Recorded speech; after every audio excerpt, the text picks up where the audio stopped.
a great turnout. Thank you so much for coming. Bravo. Brett Thompson is a producer of The Scenesters, which is a hilarious comedy noir shot in Los Angeles, but has its roots in Chicago as well.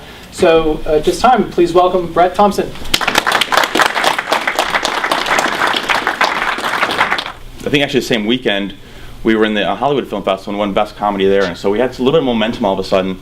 And I think that was kind of the turning point for us. We got into Slam Dance. And those of you who don't know Slam Dance is a festival that plays at the same time as Sundance.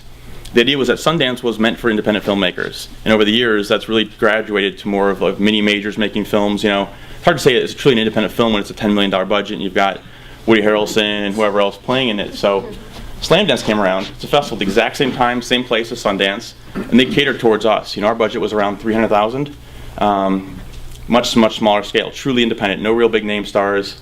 You know, we had a couple cameos from a couple people, but really nothing significant in terms of names.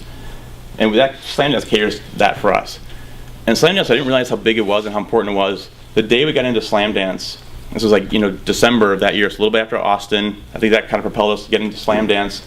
That day, we probably had 5 other film festivals contact us and say, we want you to play in our festival.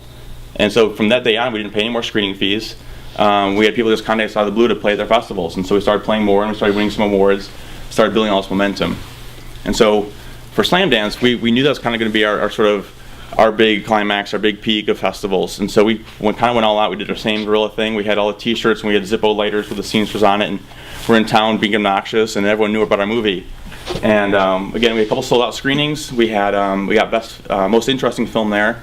And so we thought, okay, here's our big chance. We're gonna get distribution. This is our big chance to do it. And then a month or so later, we kind of realized we didn't really want the distribution chances that we had. And so one thing I would caution those of you looking, to do deals is distribution is not always a good thing. It's not always something you necessarily want to have if the deal's not right. And I didn't necessarily know this going in. I kind of knew a little bit, but it really hit home. We had some deals where somebody might just offer you so little bit of money, and then they get all your rights, and there's not really doesn't do any good for you. They might give 50 grand. We spent 300, and they have all your rights, and you're kind of out of. It's not really worth it. So we kind of said at that point we don't really have the options we want. We passed on a couple, and then we said our best chance really is going to be we're going to go self-distribute this thing.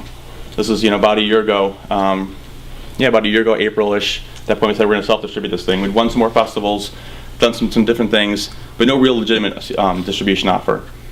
And so, about a year ago, then we decided, okay, we're going to do a week in LA and a week in New York, and we're going to self-fund it, and we're just going to do it.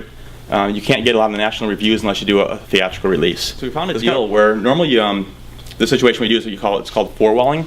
You basically rent out a theater for the period of time. Say you give them 10 grand for a week, and then you get all the box office. And it's your job to market your film and get people in there, but you get all the box office. So it's kind of a sunk cost. You cover their basic costs for the theater. So that's our plan. We're going to do that in New York and LA.